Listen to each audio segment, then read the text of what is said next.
But nah, bro, they be serious on that Trump shit. I don't think ain't nobody gonna play with that nigga name like that. Cause slowly but surely, like niggas to say shit like, yeah, bro, I talked to you off Facebook about it. I be like, really?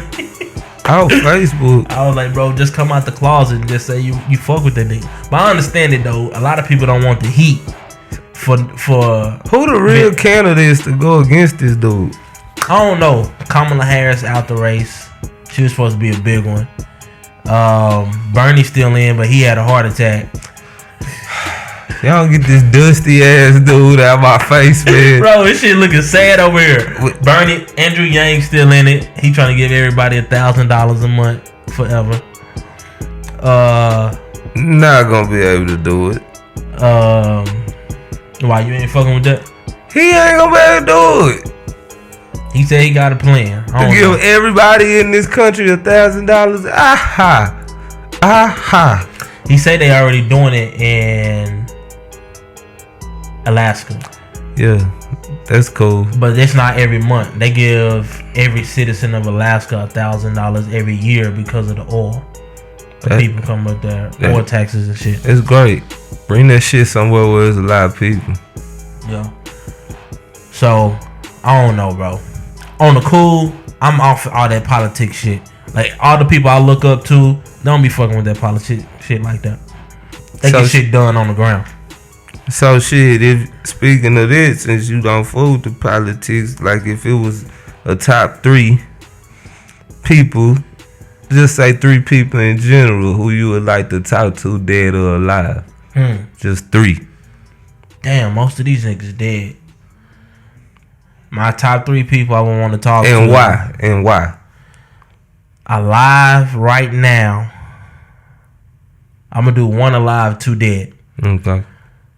I want to talk to Lupe Fiasco. Kick push.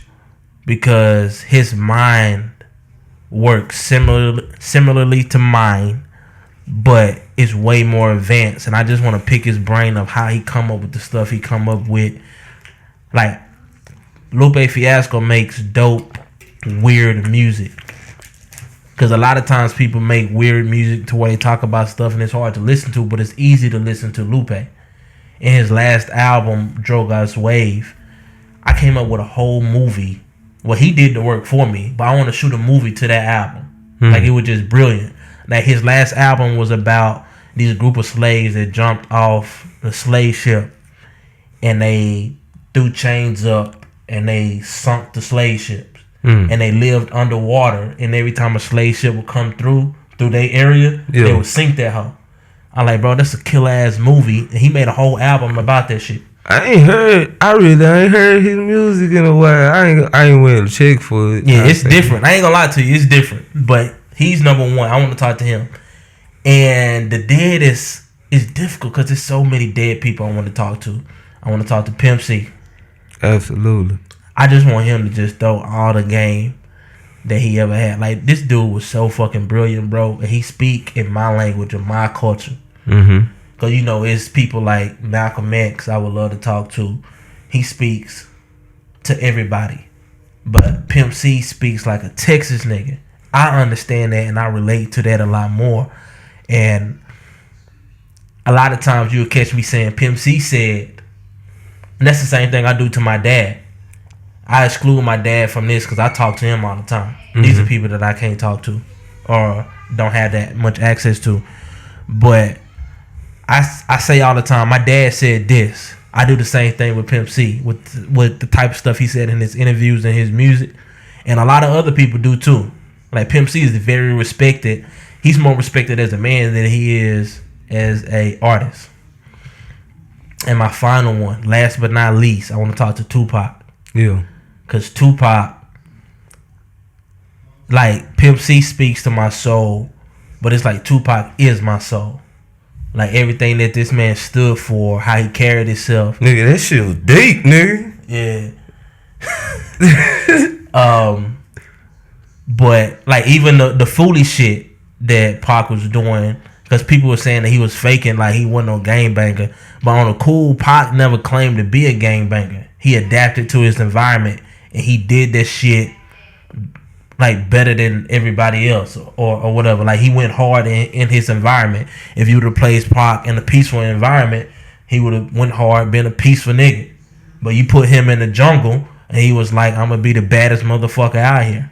He might have been a little gang banging, man. He might have been a little gang banging. I mean, he never claimed the shit. Like obviously, it's no secret that ain't nothing wrong with it. Ain't nothing wrong with it. Nah, it really ain't. On the cool. I got respect for a lot of gang bangers. Yeah, it ain't nothing wrong with it. Do it. I feel like doing. But yeah, like the type of things this man said. Pac got killed when he was 24. Mm-hmm. The wisdom. The surface level of the wisdom that he had at 24, I'm just not getting at 31. Yeah. And he had all this wisdom at 24. And I just wish that I could just pick his brain and just talk to him. Yeah. Like all day, I'd just sit here and just ask questions, just let him go. And I wouldn't get sleepy. I'd be like, oh, yeah. Get me out of the game. So, what's your 3? My 3, one of them and one of yours, Pimp C. Yeah. Cause Pimp C, he was like, man, nigga was smooth. Nigga, no, he don't seem like a nigga you ever see sweat. Like the nigga he was a out, big nigga too. Yeah, he was calm under all pressure. Like you look at that Big Pimpin' video, you got what they got had in there. They had Jay-Z, who considered, the greatest. Mm-hmm. You got Bun B. Then they have Juicy J in that. No, might not been Juicy J. It was one other person in that. You talking about on the song? Yeah. Nah, it was just them 3. It was just them 3. Well, out of them but Dame Dash was in the video. He was in the video a lot. But, like, out of them 3, he like the person that stood out to me the most. Of course. It wasn't for his verse, though. His verse wasn't the best. Bro, what verse do you repeat the most, though? His. Exactly. The same thing with International Players Anthem. Yeah. The same thing. Yeah, because Andre really had the best verse on there. He did, but when Pimp C come on, everybody turn up. Exactly. And that's what I feel like. And I always liked it because he just feel like he spoke wisdom in the room. Mm-hmm. He seemed like he could control the room. Kind of like how, like, I think anybody would like to be like somebody just, when they come in the room, they themselves. And they adjust to who around them, and they make sure everybody adjust to them. Exactly. And you can be yourself. And that's one that I wish I could have a conversation with. And then number 2, you know who it is. I don't. The GOAT. LeBron James. Not Lil James. Not Lil James. Oh, my bad. Not Lil James. He ain't bringing me a ring. I'm talking about Kobe Bean GOAT Bryant. You want to talk to him? What? You think he'll talk to you? That nigga might put me on payroll when he know how to work. I done did behind the scenes for him, man. Check this out, man. That nigga Kobe, man. Asshole. Yeah. Don't give a fuck what you think. Gonna be him. Cause he got one goal, and that's to be the greatest. Mm-hmm. And everybody talk shit about him. And I ain't gonna lie, man. I like that shit, man. It just feel like now he kind of getting his flowers because people miss that shit now like that. It got too friendly out here. I think people forgetting about him. Yeah. And I don't like that part. Not from what I be seeing. From what I see, you got check out all the smoke with Matt Barnes and you know what I'm saying? Yeah, it's a few people. Like, not a few. Ask any basketball player. What's a Stack? Stack ride for him all the Stack, time. Matt Barnes, Kendrick Perkins, Tracy McGrady. I done heard all these people. His peers, but like in the media, they constantly, it's like they X out, like they forget about Kobe and they just talk about LeBron and Jordan. Well, I would always want for the people who actually was in them trenches and played the game to talk greater about me than a media person any day. So exactly. I'm cool with that. Yeah. Me too, honestly. I'd rather have respect for my peers than from the audience. Yeah. So anyway, there's the GOAT, Kobe. That's who I would like to talk to. Yeah. And third, who I'd like to talk to one more time is probably, I say my papa, my grandpa, you know, my daddy's father.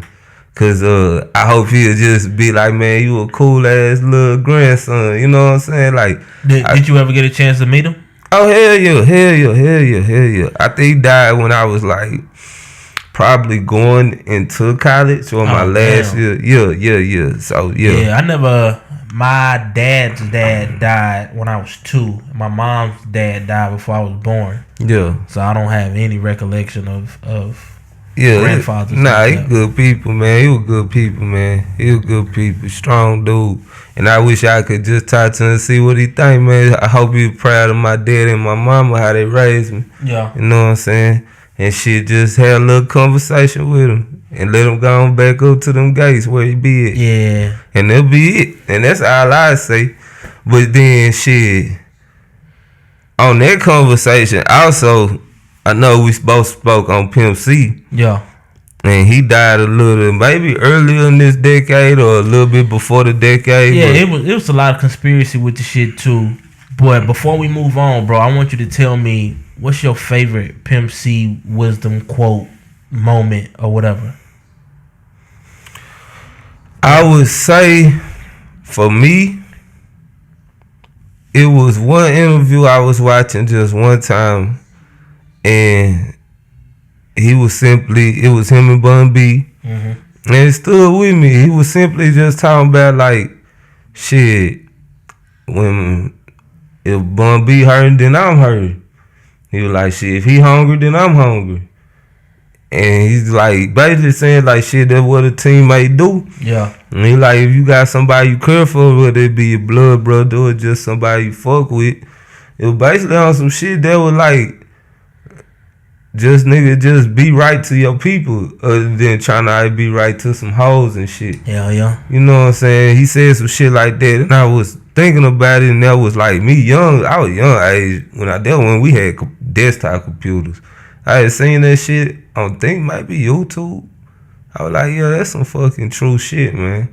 Like, and everybody know coming to my house when they're early, cause I'm only child. I got an extra power wave for you, you know what I'm saying? Yeah. No, I'm a cook and shit, so shit, I done whipped up some, any of my niggas. They come to the house, we eat. We ain't scrapping up no pennies, go get no food, nigga. We got it in here. Yeah, I think that's what Pimp C did. He was training us to be leaders. Yeah. Instead of just weak ass niggas. Because Pimp C taught me a lot about respect. Because somebody was asking him about some beef. And I want to say the quote verbatim, but I can't remember it. But it was along the lines of, nah, if I'ma say that nigga name, like if I got beef with a nigga, I'ma say that nigga name and the fight go with that. Like that fight go with that part stays in my mind. And it holds me accountable along with the culture of the city we grew up in.